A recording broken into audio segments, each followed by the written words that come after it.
আপনি আমরা কেউ নেচারের বিরুদ্ধে যেতে পারবো না। সেই জন্য আমাকে আপনাকে 6 থেকে 7 ঘন্টা ঘুমাতে হবে। এখন আমরা যদি রাতের বেলা সময়টা নষ্ট করি, দিনের বেলা তো বিভিন্ন ব্যস্ততা থাকে, তো পরবর্তী জীবন যদি আপনি বেঁচে থাকেন, পরবর্তী জীবন আপনার ঝুঁকির মধ্যে পড়ে যাবে।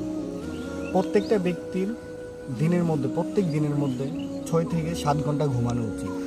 তারপরে ওই ব্যক্তি 2 থেকে 2.5 ঘন্টা 3 ঘন্টা এমন কাজ করবে যে কাজে তার রক্তগুলো মাথার মধ্যে টকবক করবে, এবং সে এরপরে 2 থেকে 3 ঘন্টা কাজ করবে ওই কাজটা যেটা 25-এর পরে, আমার আপনার বয়স 25 হওয়ার পরে যেটা কাজে আসবে। বিভিন্ন কাজ হতে পারে, পড়াশোনাও হতে পারে। তারপরে ওই ব্যক্তিটা 2-2.5 ঘন্টা আল্লাহ তাআলার ইবাদত করবে, আল্লাহর ইবাদত করবে, আল্লাহ তাআলার জিকির করবে। তাহলে ওই ব্যক্তির জীবনের মধ্যে হতাশা, ডিপ্রেশন, বিভিন্ন রোগ আশা করা যায় হবে না।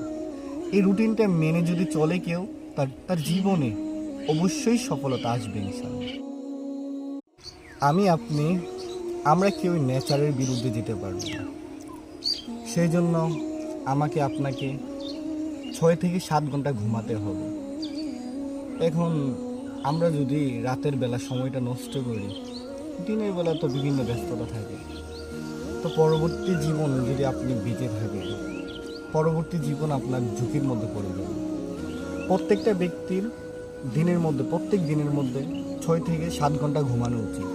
তারপরে ওই ব্যক্তি 2 থেকে 2.5 ঘন্টা 3 ঘন্টা এমন কাজ করবে যে কাজে তার রক্তগুলো মাথার মধ্যে টকবক করবে, এবং সে এরপরে 2 থেকে 3 ঘন্টা কাজ করবে ওই কাজটা যেটা 25-এর পরে, আমার আপনার বয়স 25 হওয়ার পরে যেটা কাজে আসবে। বিভিন্ন কাজ হতে পারে, পড়াশোনাও হতে পারে।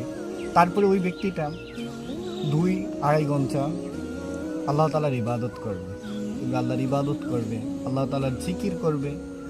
তাহলে ওই ব্যক্তির জীবনের মধ্যে হতাশা, ডিপ্রেশন, বিভিন্ন রোগ আশা করা যায় হবে না।